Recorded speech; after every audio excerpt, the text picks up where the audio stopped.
Hello, everyone. Happy March. Spring is around the corner. Welcome to this is a special Conn Maciel OSHA webinar in addition to our regularly scheduled March webinar. Just brief introductions. I think if you're a regular subscriber to the Conn Maciel OSHA webinar series, you've probably seen or heard me speak before. My name is Aaron Gelb. I'm one of the co-managing partners of the firm. I'm based in Chicago. I lead our Midwest OSHA practice, although I do handle workplace safety and health matters across the country, including in Tennessee, where my good friend and co-presenter is based, and one of my favorite people, and someone I'm looking forward to seeing next week at a big conference. Steve, I'll let you introduce yourself, and then we can get started. Yeah, good morning, everyone. My name is Steve Hawkins. I work with FDR Safety, work with Aaron very often. Really enjoy working with Aaron. I love his approach to safety and health and to the legal aspects of it. My background, I spent 32 years with OSHA. I was the assistant director of the Tennessee OSHA program for about 20 of my 32 years, and always appreciated a very practical approach to safety and health. And as we get into this, it'll be evident. But my approach, and it's Aaron's as well, and I really appreciate that about Aaron, is your first goal is to protect your employees. It's not to please OSHA. And I said that every day that I worked for OSHA. OSHA is not the goal. So your goal is not to please OSHA. Your goal is to protect your employees and comply with the standards. So that's enough about me. Thank you, Aaron. Thank you, Steve. And I think that's a good point in something that I've been thinking about, how we're going to kick this program off, right? So we're here talking about OSHA's new local emphasis program for food manufacturers here in Illinois, and the same program that applies to Ohio. This program, or essentially the same program, was rolled out in Wisconsin last year, I think in April of 2022. We're going to give you some data on kind of the first round of citations that have been issued in Wisconsin. I think are a preview of what's likely to come here in Illinois and Ohio. But like Steve said, I mean, I'm excited about this program. I do a lot of work in the food manufacturing business. I've seen a lot of significant injuries and some tragic outcomes. And I look at this as a way to help get the word out to employers about what are the common hazards, what are the issues that you all need to be thinking about, how can you make your workplace safer? Because Steve is on here, and Steve, you'll remember this, we were at the same conference that we're heading to next week. We were at that conference last year, and one of the speakers from the other side of the V, an employee rights advocate, made what I thought was a pretty ignorant comment about how the management side, OSHA lawyers, facilitated the murder of employees during COVID. We generated policies and procedures that kept people at work and in harm's way. And the reaction to those comments was, as you might expect, not very favorable. It created a whole controversy. But for me, what really struck me is, even though I represent employers, we represent employers that want to do the right thing, that need to find a way to do them safely. And that's why we're doing this program. We hope to educate you all about this emphasis program, so you know why it's out there, what OSHA is looking for, and ultimately, if you do the things that will make OSHA happy in this with respect to this program, I think you're also going to have a safer workplace, because this emphasis program was designed to focus on the hazards that the statistics and experience indicates are probably the most common or most present in your workplaces. So with that, enough talking. I'm going to turn my camera off in a second so you can focus on the slides instead of my face. I don't think you'll be missing anything. And we will save time at the end for questions. So if you have them, you've got a good opportunity. You've got opportunity to talk to an attorney who defends inspections, but I think more importantly, someone who used to oversee inspections and who now works with employers to make their workplaces safer. So with that, I'm going to turn my camera off and we'll get started. Just real quick, we're going to give you all a brief enforcement update, cover some significant changes, including to the severe violator enforcement program. But I just did a similar program, an enforcement update last week that some of you all may joined. We've covered some of these in the firm's January webinar. So we're going to make a quick run through the enforcement update. Then we're going to go over the basics of this new emphasis program. Then I'm going to hand it over to Steve, who's going to kind of drill down into some more specifics for what you all should be doing to prepare for the possibility of an inspection. And then, as I said, we'll end with a question and answer session.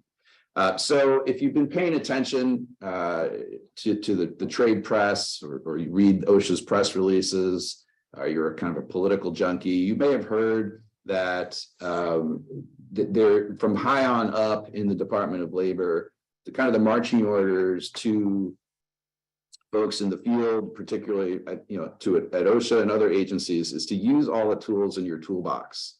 And so what does that mean, right? That means how can we be more effective and drive change in the areas where we're working with what we have, right? For those of you that are familiar with the rulemaking process, it takes a long time to put a new regulation into effect. The heat illness rulemaking that is currently underway, it will be years before there is a final rule out there. So how can OSHA drive change, more quickly? And so what the agency is doing is looking at what are the tools in its toolbox. Are there tools that it has not been using? Can it change its tools, sharpen them, make them more effective? So some of the things, and we'll talk a little bit more detail about these, is things that can hammer employers, not to kind of make light of the situation, but the new instance by instance citation policy that we'll go into a little bit of detail, right? It has the potential for significantly higher fines, potentially on the order of magnitude that EPA fines have been issued. The repeat citation policy or the continued ongoing emphasis on repeat citations drives bigger penalties. The changes to the severe violator enforcement program, getting OSHA into more employers, more work sites. Sharpening the press release policy, using press releases for public shaming, increasing the fines every year. You'll see a greater number of $100,000 citation cases as I run through some of the statistics in a minute. Creating new emphasis programs, doing follow-up inspections. One thing I've been telling folks, and I've seen just anecdotally on my end, I've seen more follow-up inspections in the last year and a half than I'd probably seen in the prior 10 years. So what does that mean? If you've been inspected, if you've been cited in the last couple of years, particularly if it's a high emphasis hazard, something like machine guarding, lockout, tagout, respiratory protection, there is a good chance that OSHA will show up at your site simply to do a follow-up inspection to see if you are still doing what they think that you should be doing. So if you've kind of let things slide or if you've been focused on other things, a lot of folks obviously spent significant time and resources on COVID. If your lockout tagout program is maybe not gotten the attention it deserves and you were previously cited for a lotto violation or two a few years ago, be a good time to go back, take a look at those programs. Continuing to expand the SST, the site specific targeting program. We selected a clamp because that is a real that's a real tough situation to be in during an SST inspection, because that is a wall-to-wall inspection. So drilling down on some of these tools, if you will, right? The inspection, probably the most basic tool in OSHA's toolbox. Those numbers are going up. That no surprise, right? We all know why inspections dropped to such a low level in 2020, because OSHA was not getting out there and getting into workplaces due to COVID. The majority of those inspections, I bet, or a large percentage of them, were COVID related and were done by phone, on paper, et cetera. Numbers creeped up a little bit in 2021. We're now back in 2022, right under the number that we saw that level throughout the Trump administration from 2017 to 2019 before COVID. I fully expect that the numbers in 2023 to go up higher than those numbers and continue to increase. Fines are increasing. Again, if you joined our prior webinars, we cover this slide every January. We're now over 15,000 for serious and other than serious, and over 150,000 for willful and repeats. That means that next year it's going to go over 160, and by 2025, you're probably looking at fines in excess of $175,000. It doesn't take much to issue significant fines anymore. And so how does OSHA, as I said before, one of the tools where OSHA can really hammer employers is through repeat citations. If you look at the statistics here, every year, or essentially every year, the percentage of citations characterized as a repeat has gone up. Last year, it reached its highest level. It's almost at 6%. And again, why is that significant? Because there's a big difference between a serious lockout citation at 15,625 and a repeat at 156,259.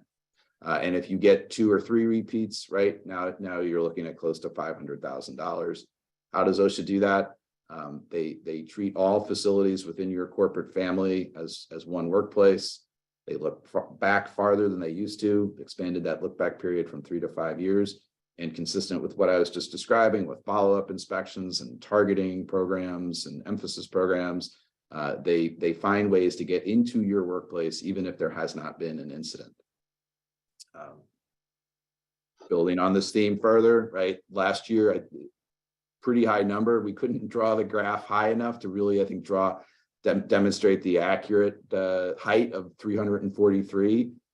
So a significant increase over the prior record high of $100,000 penalty cases in 2017 was 218. Last year it was 343.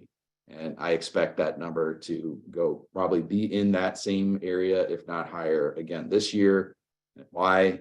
Again, one willful, right? One repeat citation and you're over $100,000. So it is not difficult in any way, shape, or form for OSHA to get to that point. I mentioned this as well. This is, I think, probably the most significant development in the last several years at OSHA. When we presented this, our annual update in January, we talked a lot about changes to the severe violator program because that was significant. And I think then that same day or the next day, OSHA announced the new instance by instance citation policy. And so what it used to be that you had to have a willful citation plus something else in order for OSHA to go the egregious route and issue violations per instance, meaning for each unit of violation. So it had to be a willful violation that resulted in a fatality or catastrophe, that the employer had committed so many violations as to essentially not have an effective safety program, for an employer that had an extensive history of violations and or persistently high injury rates, or probably the rarest, clear bad faith, where instructions came from on high, from senior management, to intentionally violate standards. And so those were it was pretty rare. You would occasionally see a case like this, but it was not a common occurrence. And so the new policy that was announced at the end of January replaces the willful plus threshold with what is a much, much lower bar. And now it simply has to be, it can simply be with high gravity violations with respect to standards where there is an individualized duty, and I'll go through what that is. But in any high emphasis hazard area, so it no longer, again, has to be that willful plus threshold. And so what OSHA, the high emphasis hazards for which or under which OSHA can issue citations on an instance per instance basis, including fall from heights, machine guarding, lockout, tagout, respiratory protection, permit required confined spaces, trenching and excavation, right? So what do these all have in common, right? The high emphasis hazard, these are all things that can kill people or cause serious injuries. And then the interesting addition to that is injury and illness record keeping citations. So OSHA recognizes that employers that fail to keep records or do not accurately keep records can frustrate the inspection process, can essentially hide the existence of hazards. So that is interestingly added to that list of high emphasis hazards. So if you have high emphasis hazards and you have a violation that applies to areas where there is an individualized duty, OSHA can now issue a citation for each violation. And so just to explain what that means, many, probably most standards impose a general course of or require a general course of action. So if you look at the respiratory protection standard under 134D, employers are required to conduct an evaluation of respiratory hazards in the workplace and then identify and select a respirator that is appropriate to protect employees from those hazards. The selection and evaluation process is a single course of action. If you fail to do that, you can only be cited once. However, separate section of the standard 134A2 provides that a respirator must be provided to each employee when it is required to protect them. So what that means is if you have 10 employees who, after you do your assessment and you identify the respirator that should be used, if you fail to provide those 10 employees with that respirator, OSHA can, because it's one of these high emphasis hazards, issue 10 separate citations, one for each employee who is not given a respirator. Another typical requirement that imposes an individualized duty, we see both in other types of PPE, but also in training. So one area I'm warning employers about: lockout tagout training. If that is another lockout tagout, as I said, high emphasis hazard. If OSHA concludes that individualized or instance by instance citations are appropriate, you have 50 employees who the agency concludes were not appropriately trained, you could be looking at 50 citations. So it really raises the potential for significant citations if you're not getting training right. We did a webinar on training, I think last year. It's available on our YouTube page if you're interested, or we can send anyone a link who's interested. But it is particularly important to get training right because of that individualized duty. And I do not think, and I certainly have worked on cases where just because you have a sign-in sheet that shows that somebody sat through a training course does not necessarily mean that they've been appropriately or adequately trained. So you could still get cited for that. So when you have a high emphasis hazard and you have an individualized duty, how will OSHA decide when to issue instance by instance? Again, it's somewhat related to the willful plus, right? If there is a fatality or catastrophe, if you received willful repeat or failure to abate citations in the past 5 years where that classification is current. And keep in mind, that means that it was either affirmed in the settlement or that it's simply being litigated. So even if you've contested it and you believe that OSHA is wrong, that the mere existence of that citation can, and if you then have other violations now for one of these high emphasis hazards, that can be the basis to issue instance by instance. If you fail to report a fatality or inpatient hospitalization, that can be the basis, right? We know reporting can be challenging. This raises the stakes there as well. And they can also, again, as I said, issue instance by instance for each violation of the record keeping requirement. I think another significant change that I referenced before are the changes to SVEP. Similar concept, except almost in reverse. So SVEP, the most common way, this is the Severe Violator Enforcement Program. For those of you that aren't familiar with the acronym, right? This is kind of OSHA's list of the worst from the agency's perspective. Being placed into the program has significant consequences for employers. Historically, the majority of employers that were placed into the SVEP program were placed into it because they received 2 or more willful repeat or failure to abate citations for high emphasis hazards. Right? The SVEP directive spelled out similar. You can see here some of those high emphasis hazards were the same: falls, amputations, which is lockout tagout, excavations. It also included grain handling, oil and gas, silica, primary metals, and lead. The change that is so significant is that it eliminated the high emphasis hazard criterion, right? So we saw that that is the new criterion for, or one of the bases for issuing instance by instance. SVEP, it no longer has to be a high emphasis hazard in order to qualify for or be placed into the severe violator program. Now it simply has to be 2 willful or repeat citations for a high gravity hazard. And high gravity hazards are simply, that is how OSHA assesses a hazard historically for issuance of penalties. High gravity means is a consideration of the severity, right? So high severity is something that is likely to cause permanent injury, permanent illness, or death. And you can look at severity plus probability. And probability is what is the likelihood that somebody will be harmed or exposed to that hazard. So if in the course of the inspection, the OSHA concludes that this is a high severity hazard with a high probability of occurring, and you get 2 repeats or willfuls for citations with that characterization, that's all OSHA needs to place you into the severe violator program now. We covered this also in more detail in our January webinar. So if you want to learn more about that, let me know, or you go ahead and check out that webinar for a deeper dive into SVEP. So with that, let's jump into the food manufacturing local emphasis program. As I said, this focuses, this one that we're going to be talking about is Illinois and Ohio, but it's largely the same, just some slightly different industries or industry segments from the Wisconsin one.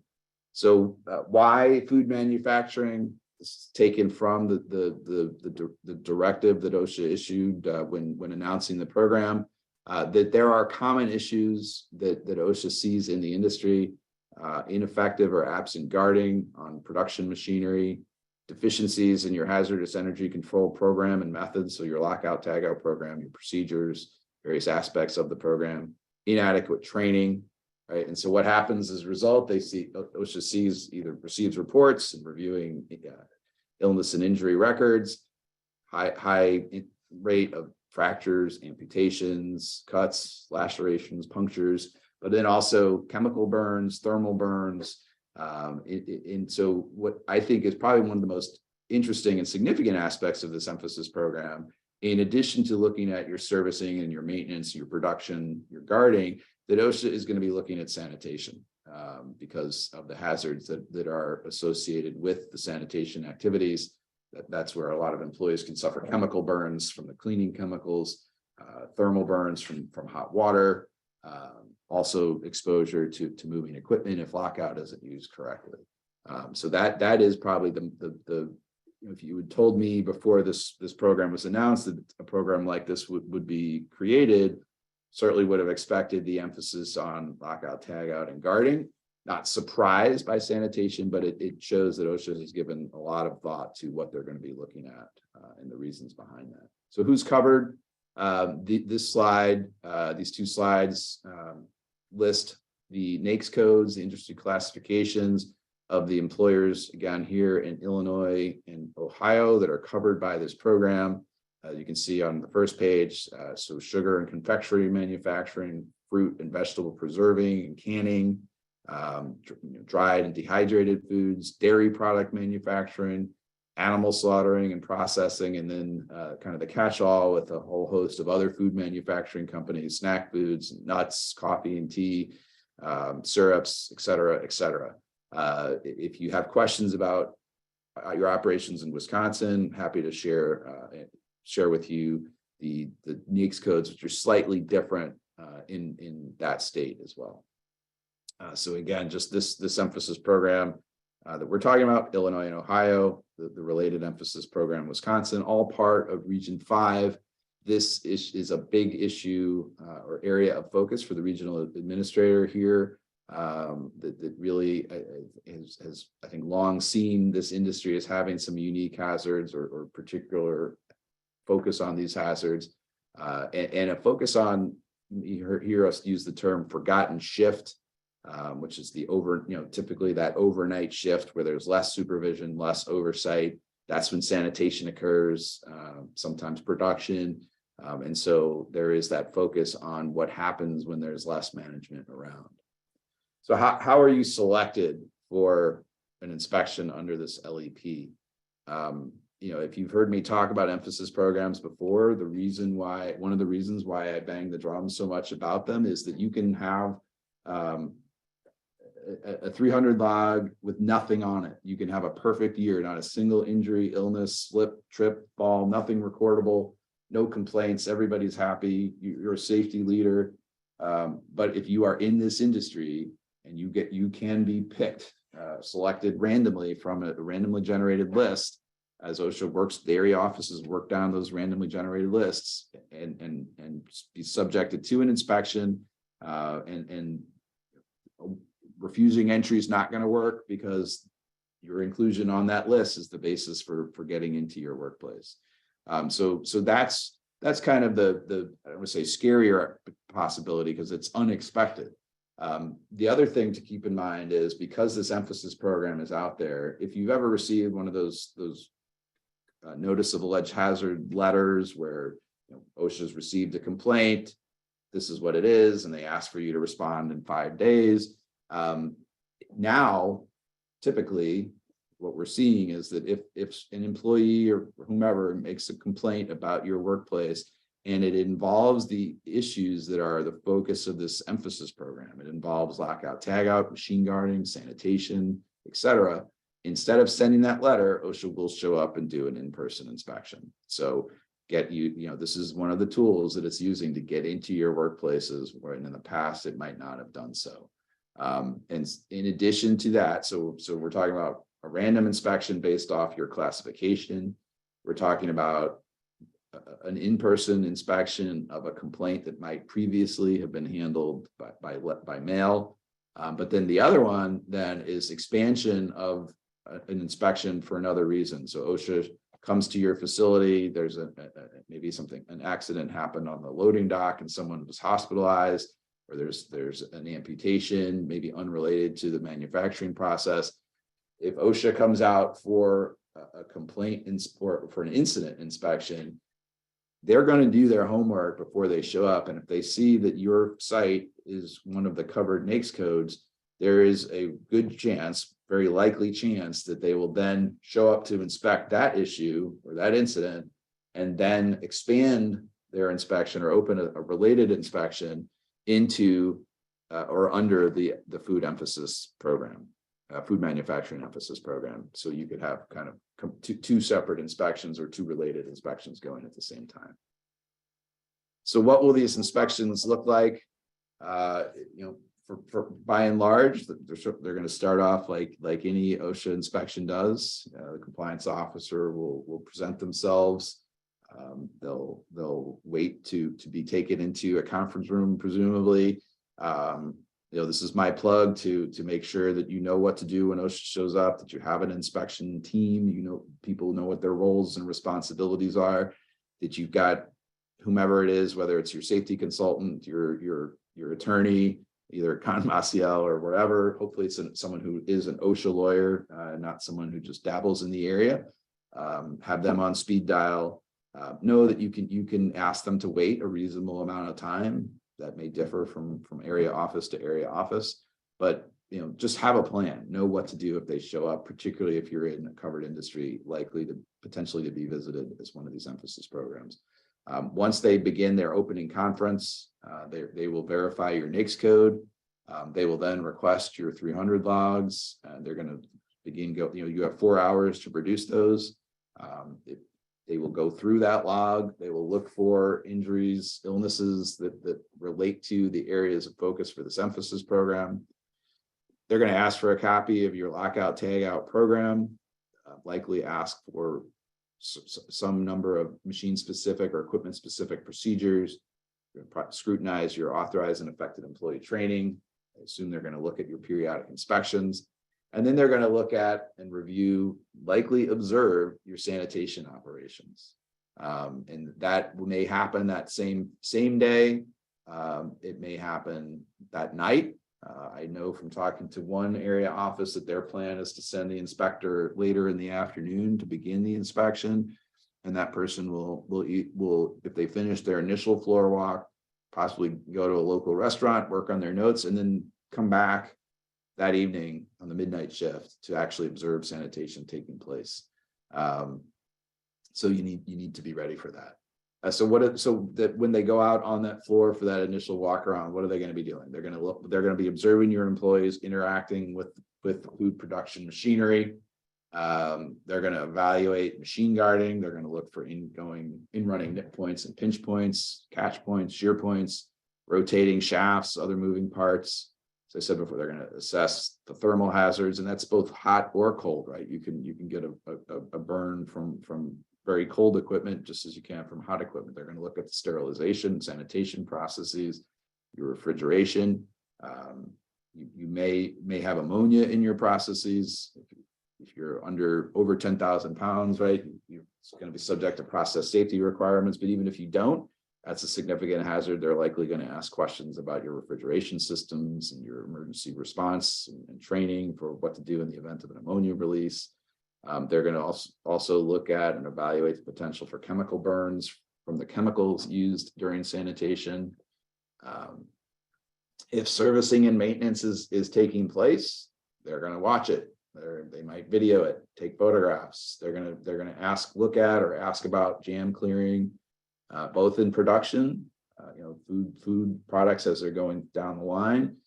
Certainly, I see a lot of issues on the packaging side as well. Some pretty cool equipment, but some of it, certainly older ones, tend to jam a lot.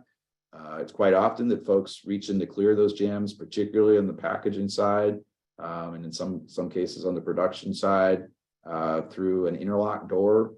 They are going to evaluate that interlock to make sure that it meets the appropriate safety standards, such that you can consider that jam clearing to be a minor servicing does not require a lockout. They're going to look at setup and tear down. Do you break equipment down at the end of each shift and reassemble it the next day? Do you need to have lockout in that process? As I said before, they're going to look at sanitation, both from a chemical and thermal hazards, but as well from a lockout tagout standpoint. Is sanitation being done in a way that people are exposed to moving equipment, to conveyors? A lot of equipment needs to move in order to be cleaned. Have you thought about whether they are adequately protected, and to the extent that people are touching or wiping down equipment and potentially placing themselves in the zone of danger, are they adequately protected? Do you need to be locking out? If you are locking out, are the people who are locking out authorized? Are they trained as authorized? Are you doing group lotto right? A lot of questions. You may be writing things down furiously, and these are the things that we can help you with. But think back to what I talked about with instance by instance citations. If you've got people clearing jams throughout your facility, if you've got people doing sanitation who are not authorized but should be locking out, that is the potential for significant fines now with this instance by instance citation policy. So they're going to look at your lotto program. As I said before, they're going to ask for a copy of your written program. What is the date on that program? Does it have a 2020 something in front of it? Is it a 2010s? Is it 2000s? Hopefully it's been reviewed and updated recently and reflects the actual reality on the plant floor. They're going to look at your machine specific procedures. One area office told me they're going to ask for your most complicated procedure or 2 or 3 of your most complicated procedures. Then they're going to go out on the floor and they're going to talk to the operators to see if they understand them, to see if those procedures are accurate, to see if they correctly capture all the sources of hazardous energy, the appropriate verification steps. They're going to take a close look. If they like what they see on that 1 or 2 of the most complicated procedures, that may be the end of it. But if they don't, they may continue digging to see, how many of your procedures are flawed. That I would expect in a number of these inspections to really dig into your authorized employee training, as well as effective, but particularly authorized, and to take a look at your periodic inspections to make sure that you're doing them correctly. As I said before, Sanitation, I kind of covered this already. They're going to be looking at group lotto. They'll also likely be looking at your HAZCOM program, right? Because you're working with chemicals. Do you have the safety data sheets? Are people appropriately trained on the types of chemicals, or at least the categories of chemicals used? Likely gonna, I know a lot of folks doing sanitation wear PPE. Have you done PPE hazard assessments? Have you documented those? Are they specific to your facility? Are people using the PPE that they are supposed to use? How are you ensuring that? Can you show that is part of your quality assurance process? And I think I skipped that bullet on a couple slides ago. That's another area that OSHA is likely going to be looking at. Food safety, I know, is of paramount importance to you all in the industry. So if you have people who do swabbing, who do testing, are they protected from unexpected energization and hazardous energy when they are contacting or working on or near equipment to take those samples? As I said before, this last section here talks about what I was discussing on the prior slide about potentially or likely coming back that same night to observe your sanitation process.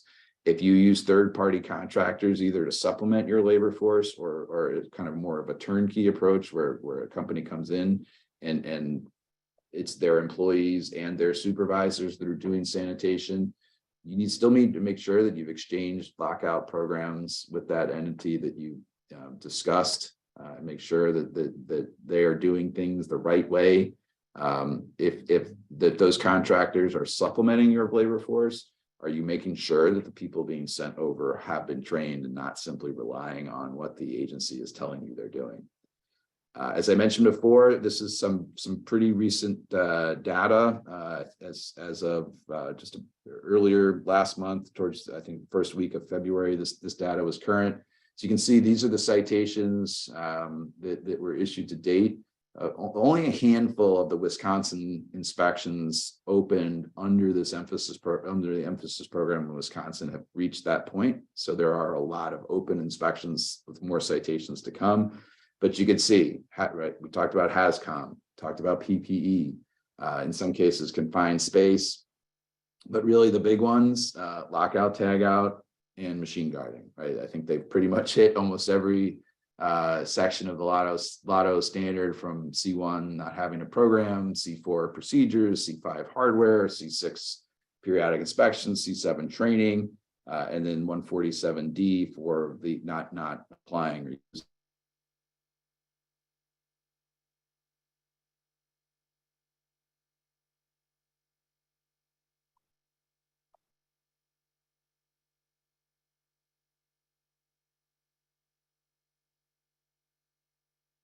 Seen some real question about whether the abatement that's going to be required there is even feasible. So with that, that is my overview as kind of outside counsel of the things that I'm concerned with, the things that I should think that I use to convince folks to take this seriously. There are a lot of things that I recommend that you do. But if you have any doubt, any concern that, I might have some issues here, I might have some exposure, or even better, I just want to make sure my people are as safe as possible, that I'm doing things the right way. I can spot issues, but I'm not a safety expert. So I get involved when you have problems, which is unfortunate, but it's a reality. But what I love to do is get really good consultants who I trust, who I know what they're doing, involved early. Oftentimes we retain them underprivileged, so you don't have to worry about your proactive efforts being used against you. And Steve, like I said, one of my favorite people, not just in the industry, but period, and someone who is an absolute go-to for me when I have clients that need help.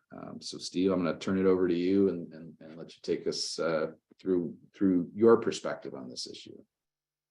Okay, Aaron, go ahead and advance the slide there. So let me start by saying that everything that Aaron said about OSHA is perfectly spot on. Of course, obviously, this is not his first day on the job. So a couple things to add. I am concerned about employers right now because OSHA has hired so many people of late, and they're going to hire more who are just getting started in their career. You know, I know I didn't know a lot when I started, and they don't necessarily either, but they get assigned to do these inspections. So you really there's so many facets to what we're talking about today. You have to manage this inspection, and that's where you have to have your attorney involved. As soon as OSHA comes in, that has to be your first call.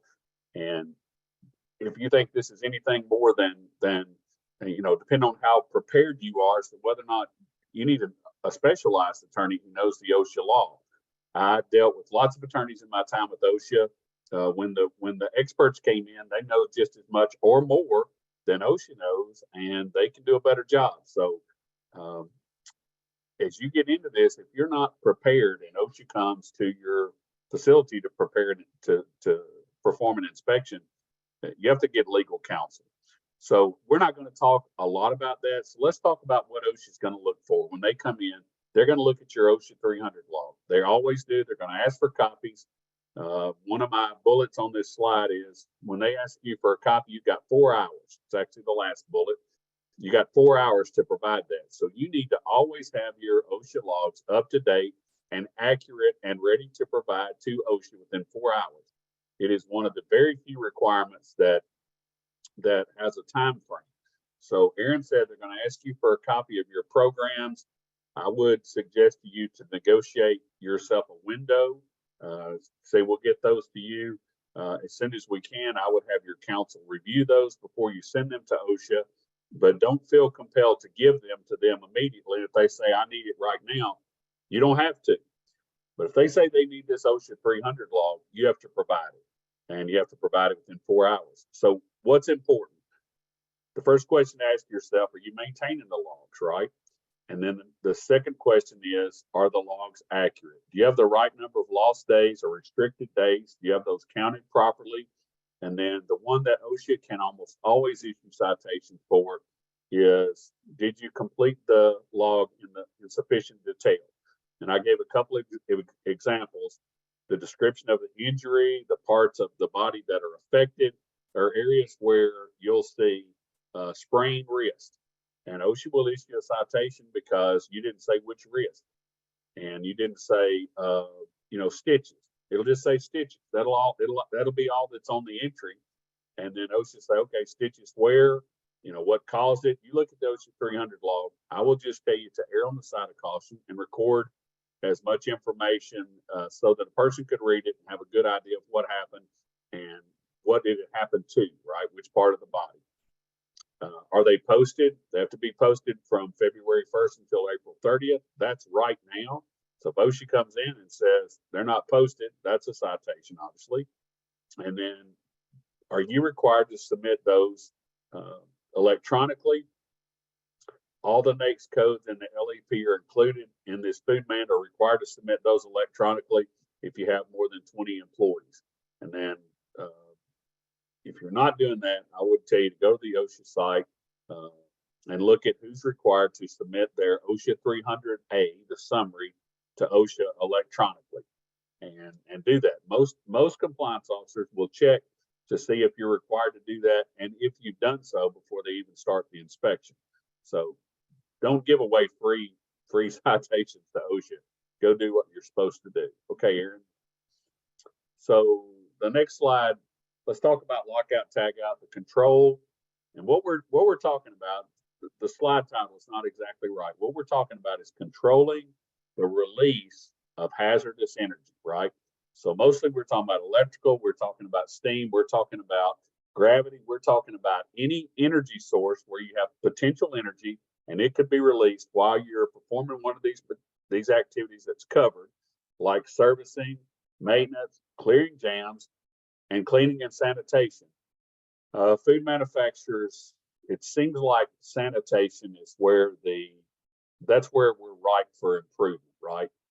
Sanitation often occurs on third shift. We don't have as much supervision there during the day. The safety person most likely works during the days, and they're not on duty when sanitation is taking place. Sometimes we bring in contractors to do that, and many times it's our least trained and least with the least amount of experience is doing cleaning and sanitation.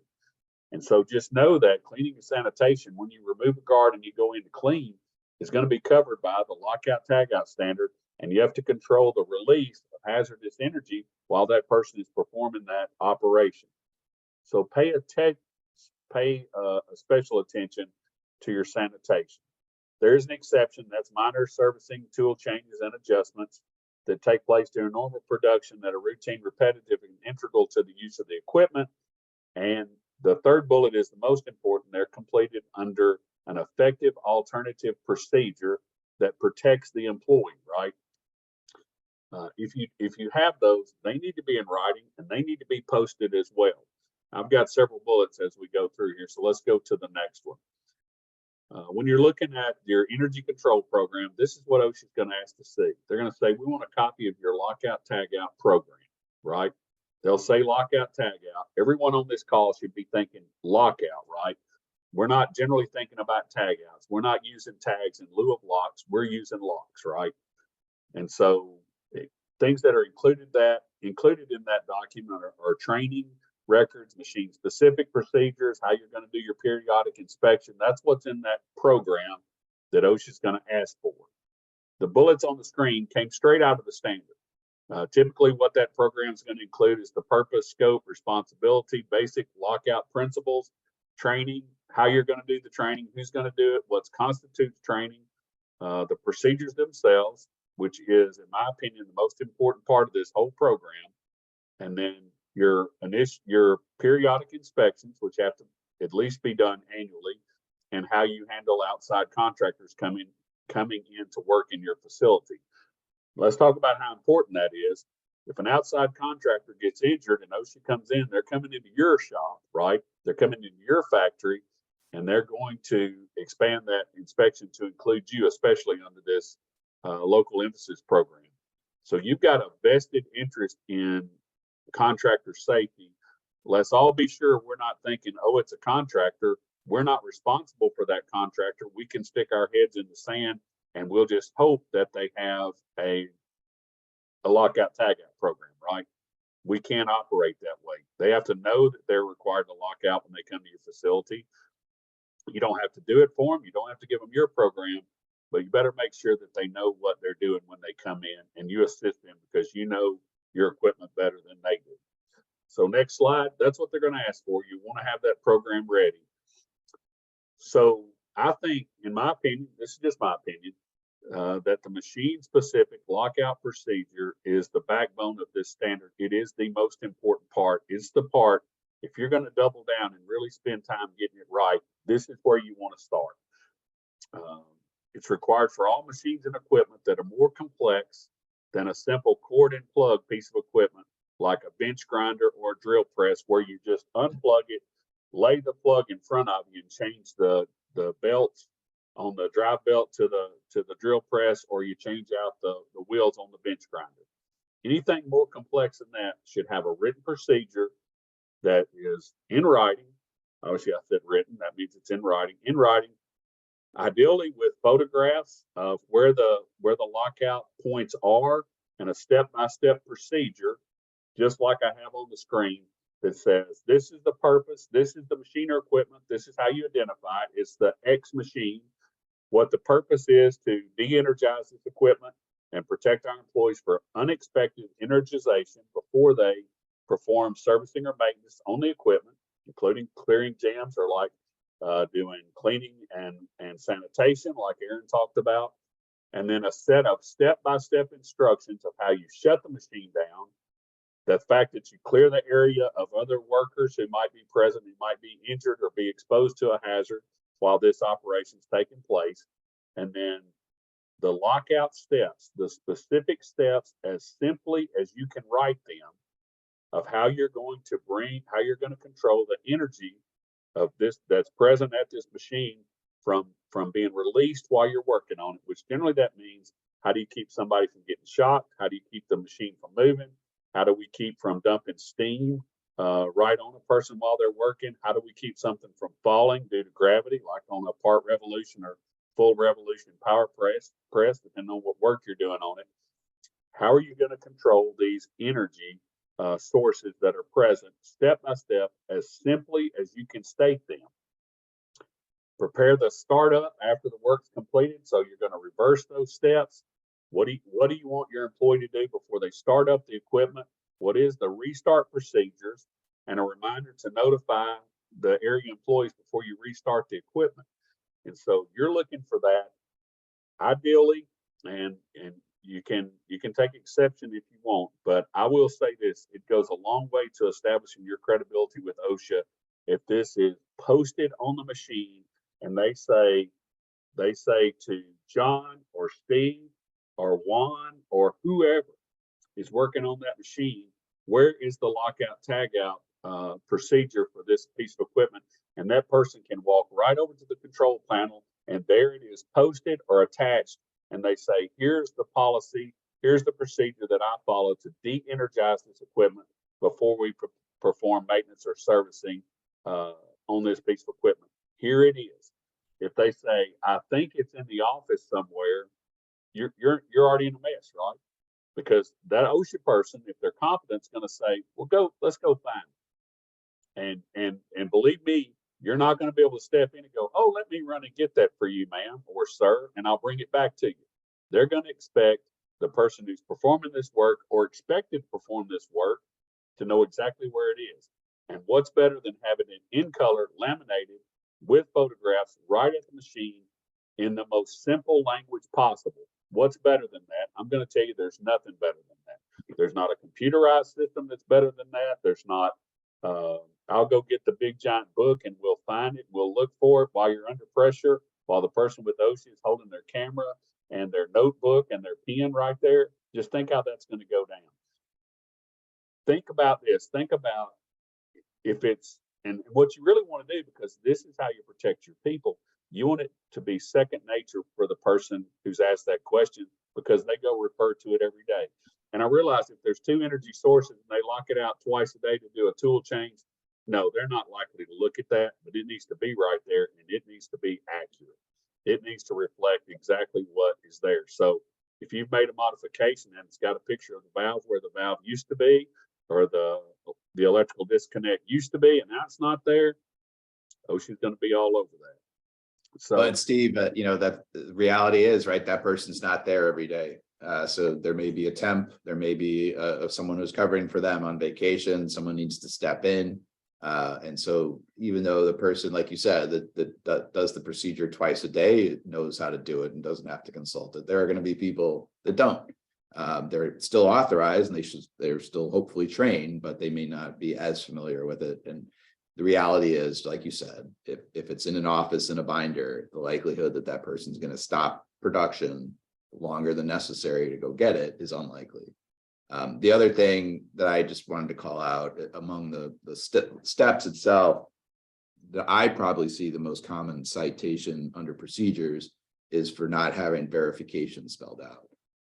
If your procedure just says, verify safe energy state, and then the next step is the next step, that's generally not going to cut it. And it should say what button or they need to press or lever they need to pull, or note on the HMI panel needs to be pressed to verify that it is controlled. You need to have enough detail that someone knows what to do and not just say verify.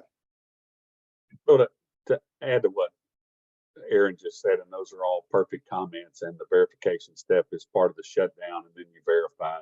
And my slide should have had a bullet for that. But what I really want to stress on this call is the importance of this procedure can't be overstated, and the expectation for your employees to follow it can't be overstated. And not because it matters to OSHA, but because we have employees in this country killed every, I mean, probably not daily, but certainly monthly. Somebody gets killed in this country because it wasn't locked out properly. And while we're focusing on OSHA inspections, Aaron will tell you, and I will tell you, OSHA inspection is one thing, but when an employee gets killed at work, it is a whole separate event that an OSHA inspection pales in comparison.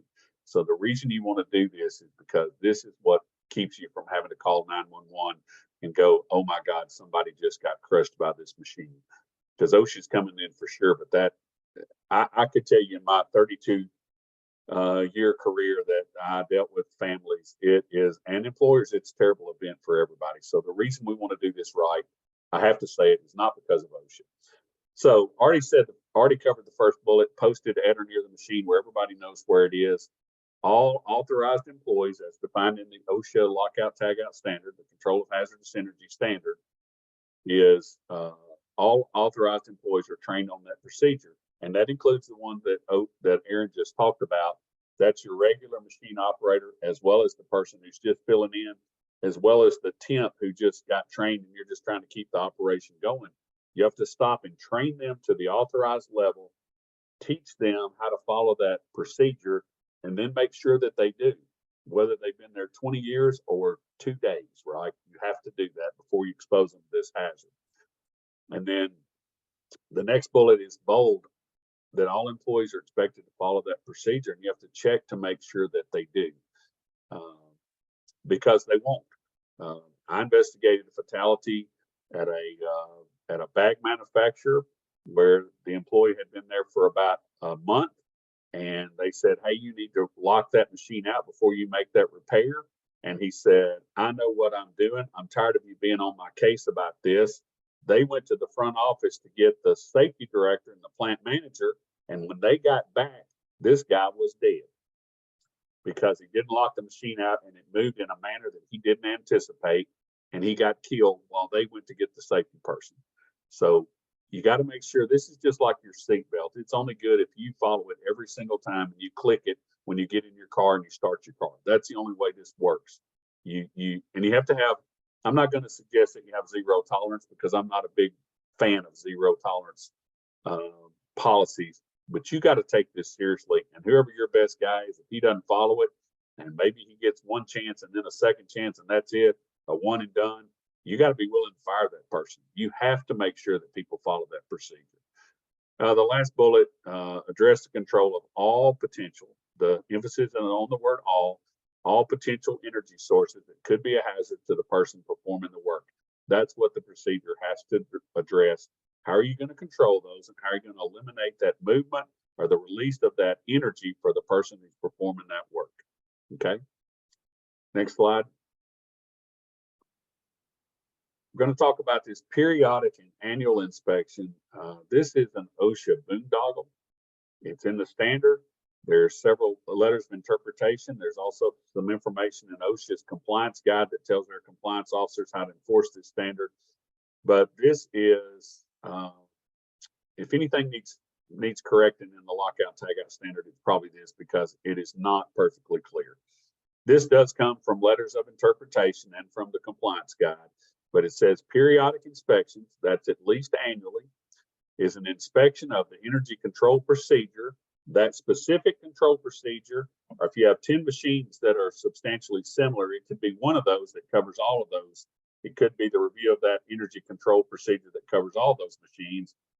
So you're going to review the procedure itself, and then you're going to review the employee's responsibility under that procedure by having a person witness a lockout / tagout event where you're actually following the procedure.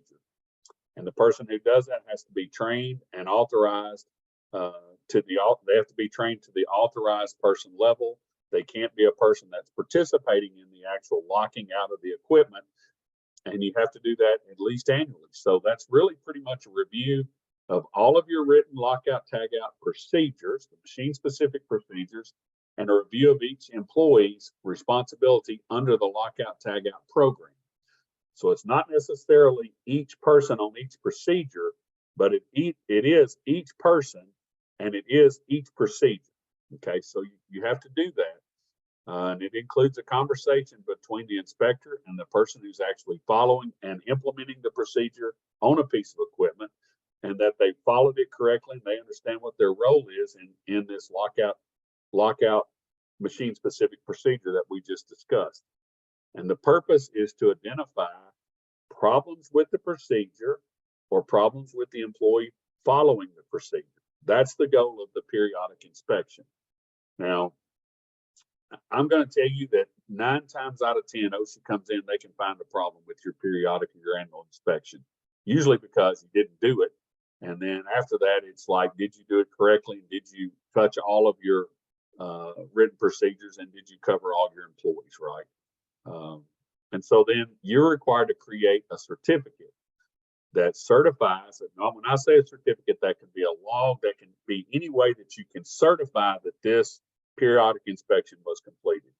And that is the identity of the equipment or the machine that you reviewed the procedure for, the date of the inspection, the employees included in the inspection, and the name of the person performing the inspection. OSHA is going to ask to see your certification. Where is your documentation certifying that you completed this periodic annual inspection? I'm going to pause and let Aaron, if he's got any comments about this, because every time we go out and work in this area on this standard, we see problems with the periodic inspection. Aaron, do you have anything that you would want to add to what we just covered? Yeah, I think you're obviously right to focus on procedures, which are the most frequently cited section of the Lotto standard, C4, and periodic inspections, which I think is second, but I would say is the most misunderstood section of the standard, yep. Just like you said. Procedures are cited the most frequently, I think, because people don't have them. And even if you have them, there are so many ways that the procedure can be deficient from OSHA's standpoint. Like, whether it's not sufficient detail, it's got the wrong picture, it doesn't have the scope, it doesn't have the purpose, whatever the reasons are.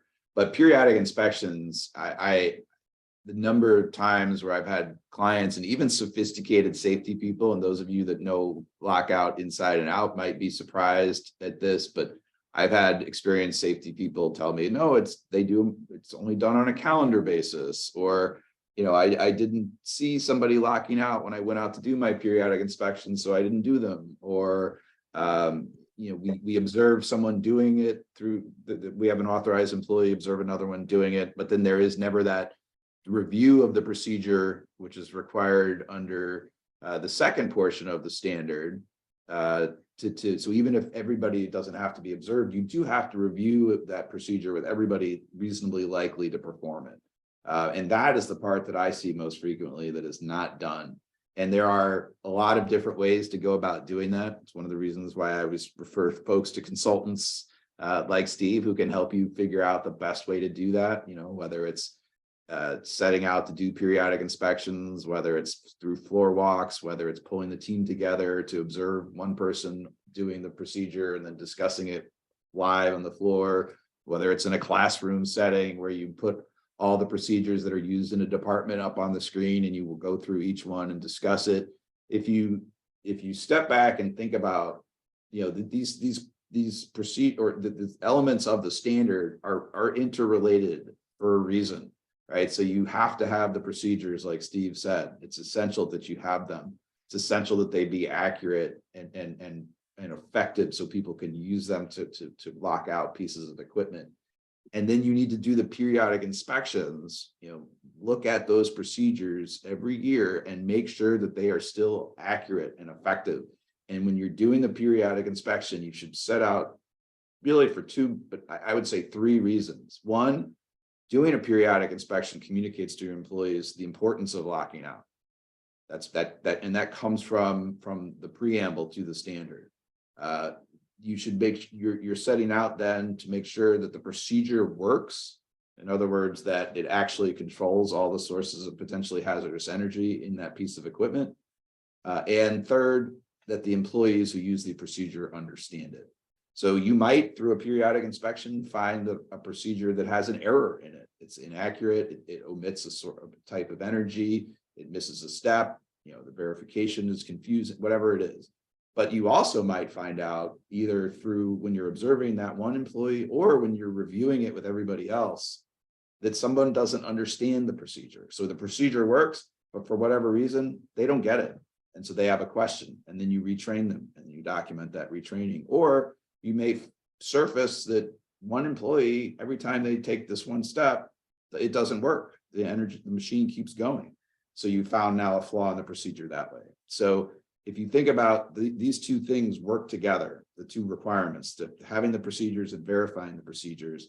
And then if you add in the layer of training, right? You train your people about the procedures, you train them on the hazards and how to recognize them. So they have the training and ability to spot defects in the procedures when they're participating in periodic inspections, when they're working on the line. So the great thing about what Aaron just added is you see, you can use this time to try to make your program better and not approach this with OSHA says I have to do it, so I'll just have to go do it. Exactly what he said. You're trying to identify deficiencies in the written program and identify deficiencies in how it's followed. To kind of sum what Aaron said, and that use it wisely, and also, I've really never heard it said so well. It also communicates the importance of the lockout tagout program when you go look at this and make sure people are doing it at least once a year, make sure it's accurate, make sure they're following it at least once a year. So let's talk about machine guarding. My first comment about the machine guarding standards is they're more than 50 years old. They are inadequate and antiquated, right? OSHA should address this. Every time I talk to my old contacts in the national office, I bemoan the fact that we're talking about heat stress, which is clearly a hazard, when we've got a machine guarding standard that's more than 50 years old and needs to be addressed, right? OSHA's got a lot on their plate. Honestly, when I step back from it, now that I have been stepped back from it for about 3 years now, it's really amazing how much OSHA has on their plate. But let's talk about machine guarding. Steve, I know that you and I are 50 years, more than 50 years old. So I don't know if that means that we need to be addressed too. But anyway. Well, my daughters will say some of the things I say is antiquated, and in some ways I'm inadequate, right? Right. But so yeah, when something's 50 years old, it probably does need to be retooled, as they say, Daddy. So anyway, but not my grandson. He's 5. He's good with me, so he's the one I decided I'm going to try to make happy going forward, and my granddaughter. So the standard doesn't address modern control systems. We have to acknowledge that, like curtains, presence sensing sensors, all those kinds of devices are not really addressed by the standard. But what is addressed is, or where does that lead us? And that is this: OSHA compliance officers. Aaron has heard this, I've heard it, but absolutely believe and will apply the standard that they have, 1910 subpart O, 2211 through 2019 or 219. They will use that to address this general belief that anything that moves must be guarded. They'll say that. I've heard them say it. I've heard them say, I was raised in OSHA to interpret the machine guarding standard to mean if it moves, you have to put a guard on. And so know that, and that's not completely wrong. It's not always true, but that's not that's not like crazy talk, right? And so generally you're looking for anything that moves is going to be guarded. And what does that generally mean? If you're going to cover it up with a physical guard, you're going to have to bolt it in place where it takes tools to open it. Aaron will tell you that. I can tell you that. That means you got to go get a socket, a wrench, a screwdriver, something. It's not just going to have a little latch where you open and shut the door, unless that latch is interlocked and that shuts down the machine quickly enough that there's not a hazard if you open this door of being able to touch something that's moving. Now, the thing about machine guarding is it goes hand in hand with lockout tagout. Generally speaking, anytime you take a guard off to work on something, you should be thinking remove guard, lockout tagout, remove guard, lockout tagout. There might be a case where you move a guard so that you can see something and you're not going to put your hand in there. And in that case, you do so if you're doing that for diagnostic reasons, but that's not something an operator is normally going to do. Now, my go-to when I left OSHA and got started with FDR working in the consulting area, I thought I knew a lot about machine guarding. And then when I went out to try to read the standard and apply it, and the reputation of the firm was on the line, I was overwhelmed. And so I thought, we have a guy that works for us who is on the ANSI B11 committee. He chairs some of the subcommittees. And he said, I talked to him and said, man, I'm not sure what to do here. I thought I knew what I was doing. I came from OSHA, I have 30 years experience. And he said, well, Steve, you're not a machine guarding expert. If you want to be one, you better go get a copy of ANSI B11 and its subparagraphs 0 through 27 and read that and understand what the industry says is effective guarding. I did. It opened a light to me. Doing a task-based risk assessment, which comes from that document, is an eye-opener for a safety professional who's not sure about machine guarding. So if you're looking at guarding your equipment, I will tell you to go get a copy of ANSI B11, read it, and apply it. If you got a brand new OSHA inspector, they're not going to know what ANSI B11 is. If it's a person who's got 5 or 10 or 15 or 20 or more years of experience, they're going to know about ANSI B11. And the good news for you is OSHA generally accepts compliance with a current ANSI standard as meeting the standard.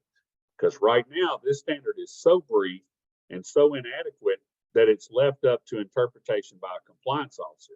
So you can either go with their individual interpretation, or you can demonstrate to OSHA that you meet ANSI B11 with your machine guarding efforts. And I will tell you this, the latter will be more successful for you. So if you're not sure, I guess this is shameless promotion. I'm not saying bring FDR, but go find a consultant that is well-versed in machine guarding. And if they say, I can come and help you, but they don't know what ANSI B11 is, then don't hire them, okay? Find somebody who understands how to properly apply the task-based risk assessment in B11 to do machine guarding. So generally what you're looking at, you know, the simple ones are chains and sprockets, belts and pulleys, conveyor belts, point of operation. The OSHA standard pretty well says you have to protect those, and that's not where the problems are. It's the automated equipment that, and it's equipment that you have to interface with, like loading a mechanical power press, pushing the buttons and having it cycle and make a metal part. I know we're talking about food manufacturing. We don't do that, but that is, there's a pretty good standard for that. But that type of interaction between the employee and the machine itself is where you have to really get into ANSI B11 to do a good job with machine guarding. But generally, if you're looking at it, if it's moving, you could stick your hand in there and it could cause you an injury. You need to be controlling access to that. And a lot of times that's fixed guards that are bolted in place, but it can be light curtains and interlocked guards that open with a sensor so that when you open that, the machine stops. The problem with those is you have to use complex and robust types of controls, because if it's just a simple micro switch, all you have to do is type it down and now you bypass the whole thing. And if you don't believe employees will find a way to bypass guards, think again, right? If you make a guard that's ridiculous, when you're not there, they're gonna bypass it if it's something they have to access frequently. So you would hope in a presentation like this that you get more meat about machine guarding, but it's a vast area. And so again, apply ANSI B11, go to a class on B11, buy the series and sit down and read it. And if you're struggling with machine guarding, it will open your eyes. And if you need help, avail yourself of the assistance of a qualified consulting firm or a machine guarding firm to come and help you with that. Let's see, let's go ahead and go to the next standard because I know we're short a little bit on time. In the LEP, there's a list of other hazards OSHA is going to look at. We're going to talk about high noise levels. That's above 85 decibels. You can hire, there's tons of people that can come in and help you with noise. Consultants that can do noise, industrial hygienists that can help you sample for noise. Hazardous chemicals, more specifically the HAZCOM standard.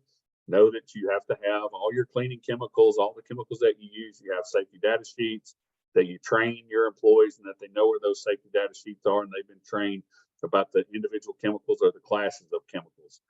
Refrigeration chemicals like ammonia and carbon dioxide. Refrigeration chemicals that keep your processes cold. A lot of times those are even covered by the process safety management standard. That would be what's generally covered for food industry, would be the PSM standard. OSHA is going to expand their inspection in any of these areas that are listed. Personal protective equipment. Did you do your assessment? Did you select the equipment? Did you equip the employees? Did you train them on how to put it on, take it off, right? The standard says don and doff. Have you done that? Electrical safety, because a lot of these are in wet processes, and is the electrical safety, does it meet the required requirements? The requirements for wet locations. Fall protection is going to be an area. The next slide's got more.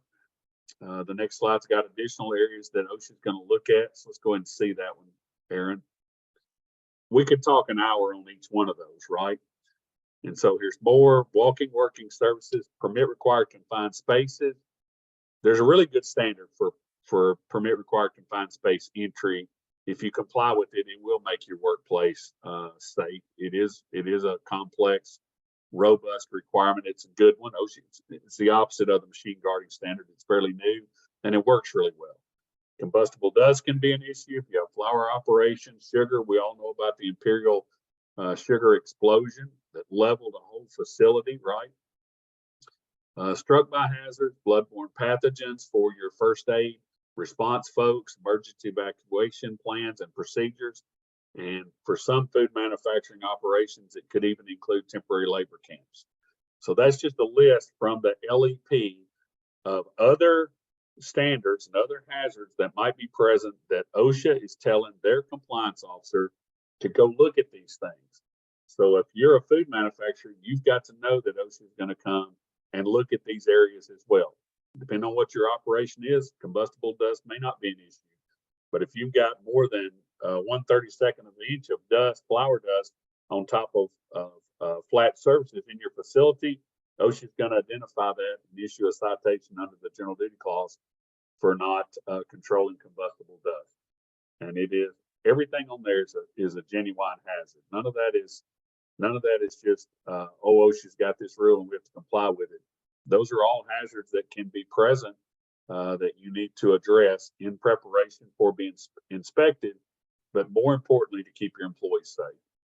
So Aaron did a great job talking about the risk of sanitation. The first question is, are employees, including outside contractors, exposed to moving unguarded operations while performing cleaning and servicing? And that's the question. If the answer is yes, then what are you going to do? Are guards removed when you're doing cleaning? Almost always they are. Do you have written procedures on how you want sanitation to be performed? Are those communicated? Are the employees trained on them? And are they posted? Right? What is the procedure? Because inevitably what happens is this happens on third shift. It's the employees with the least amount of experience, right? The least knowledgeable about the operation, who we bring in to come in and do our cleaning, our sanitation cycle, usually daily. It's not more, but it's almost always daily. And then, do they know what they're doing? And inevitably they come in and they get creative. They take a guard off and now they're reaching in their hands to clean something that you meant to be cleaned with a tool, or they're using a different wand to use for water cleaning. And now they're right up on the point of operation where they're cleaning instead of using the remote device that you had provided. Those are all questions for sanitation. So how do you enforce those? Do we have competent people on site overseeing the sanitation operations, right?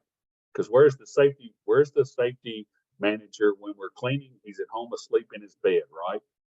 Or she's at home asleep in her bed while people are doing this operation. If nothing else, know that you've got to be overseeing cleaning and sanitation with somebody who knows how it's supposed to be done, and that they are properly overseeing that operation and providing supervision on site.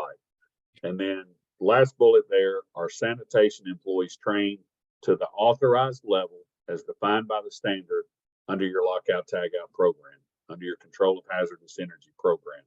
Are they trained? Because many times we say, oh no, we don't want them to do lockout. We don't want them to perform lockout.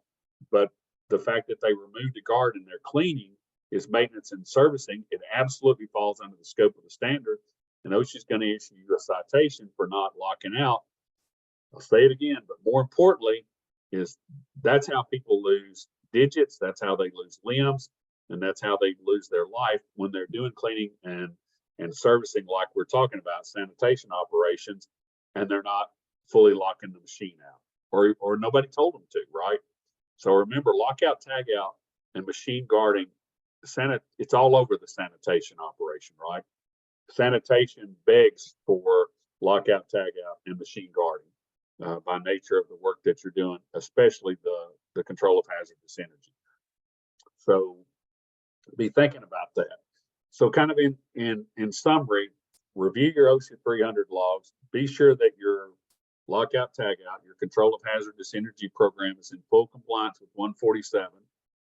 The most important part being that we've got written, clearly understandable written instructions, step by step, of how to de-energize the equipment, right? To control the hazardous energy, the release of that energy, how to shut down the machine, how to verify that indeed it's off, right? After you've applied the locks and the tags and gone through the sequence, how do you verify? And usually that's going to some kind of start procedure, right?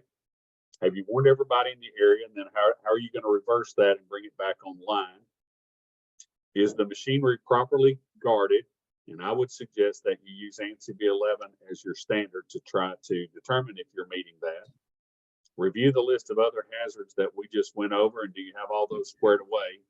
And then the last bullet, probably, again, Aaron sees this and I do too. Sanitation is like this stepchild that we don't give the attention that we need to sometimes.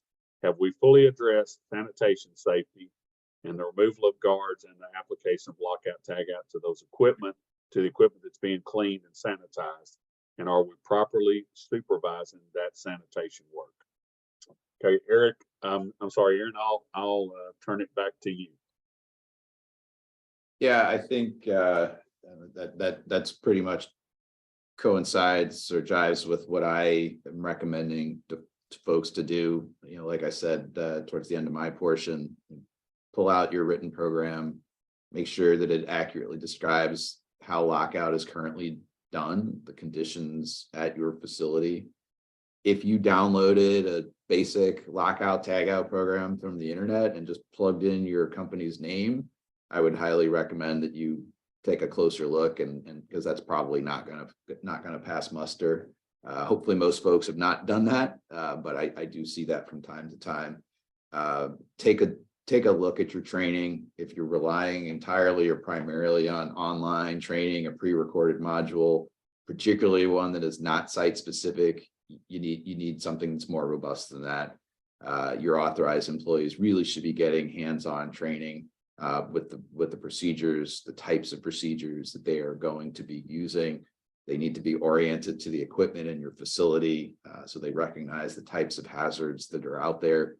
I had something that one authorized employee said that's really stuck with me. He's like, I worked on equipment like this at a similar type facility that made the same type of product, even some of the same equipment, but I don't know that this is set up the same, installed the same, functions the same, right? You need to make sure that they are truly trained and truly understand what they do, how they're supposed to do it, what the hazards are in your unique to your workplace. And if you want one thing to do, maybe see, I don't have the time to go out there and look at my, read the whole program. Man, I'm not sure I need to hire a consultant. Take a couple of your procedures, just like that OSHA compliance specialist told me that their office is going to be doing. It's like doing a little bit of a mock inspection yourself. Take 2 or 3 of the more complicated procedures, go out there and talk to your operators. How do they interact with the machine? Like Steve said, do you know where the procedure is? Do you use it? Do other people use it if they aren't sure what to do? And have them walk you through that procedure, because that's often what's going to happen when OSHA is on site, particularly after an accident. Now, the first thing I'll tell you, if I'm on site with OSHA and OSHA's like, oh, show me how you lock this machine out. Let's shut production down. We're not doing that, right? I'm not going to allow my client to do that, or I'm going to certainly recommend against you doing that. And no OSHA inspector should ask somebody to block out a piece of equipment. But if they are in the middle of servicing and maintenance, or even if they recently did it, or they're going to do it tonight, they'll just say to that person, well, walk me through the process. How would you lock this out? And just like Steve said, if they don't know where the procedure is, same thing. If they fumble and say, well, where are your locks? Oh gosh, I'm not sure where they are, or I think they're over there, but they're not there. How would you lock this out? Well, if they're fumbling, if they're not really sure, that compliance officer now has zero confidence in your lockout tagout program. And hopefully if you're knowledgeable about your procedures, or your safety manager is, go out, have them go with you and make sure that, what are the hazardous sources of energy? Are they controlling all of them? Do they understand how the procedure works, and can they carry it out? If you don't like what you're hearing, or if now that you're taking a fresh look at your procedure, that you see, this procedure is not very clear, or it misses a step, or would somebody who is new to the company and has just finished authorized employee training, maybe worked in a different area, would they be able to carry out this procedure? If you don't feel comfortable with what you're hearing, you can be sure that OSHA is not going to be comfortable with it. And so that should then prompt you to take a deeper dive and bring in consultants like Steve, who can help you revise your procedures, update your training, et cetera. So that's what I recommend that you do. Do it, like Steve said, do it now, before somebody gets hurt. You'll at least know if, 'cause things happen regardless of how proactive and how conscientious you are. So you want to be in a position to know, that you could sleep at night knowing you did the right thing, that you did all that you could to prevent this from happening, and know that if OSHA shows up when there isn't an accident because you were selected randomly for an inspection, I feel good about this. I'm not afraid of being inspected, because I know that we've taken a look at all these things. We're doing what we're supposed to be doing. Maybe we brought in a consultant. You'll feel more confident, both that you prevented injuries from happening. You don't have to make that terrible phone call that Steve talked about. But that if OSHA shows up, you got nothing to worry about, or less to worry about at least. So I think that's pretty much that's the program. I see that the majority of you all stuck with us for 90 minutes, so we appreciate that. This is our OSHA webinar series calendar for the rest of the year. If you're not signed up, you could go to our website or shoot me an email. As everyone knows, they're free. It's a great deal. It doesn't get much better than that. And if you don't like the content, or I'm not covered by the PSM standard, just don't log in for that program. We also do, if you have any involvement in the mining industry, we have an MSHA webinar series. We have a really great MSHA lawyer and a number of people who do MSHA work. We've also published a number of blogs. Our OSHA defense blog, which covers OSHA generally, Cal OSHA, which covers our friends in California. We've got an MSHA defense report. And then we also got to plug our fantastic labor and employment team, which publishes the employer defense report. If we have any questions, I think we've got bios at the end here. So you've got everybody's information, contact Steve's email and phone number, my email and phone number. Those of you that don't know, you haven't heard us brag on ourselves a little bit, that we were selected as one of the top 3 OSHA practices in the country by Chambers last year. So that's all I wanted to cover. If anybody has any questions, feel free to put them in the chat. I do not see any right now. And I know the last time I gave when I gave a program presentation last week, a number of folks reached out to me.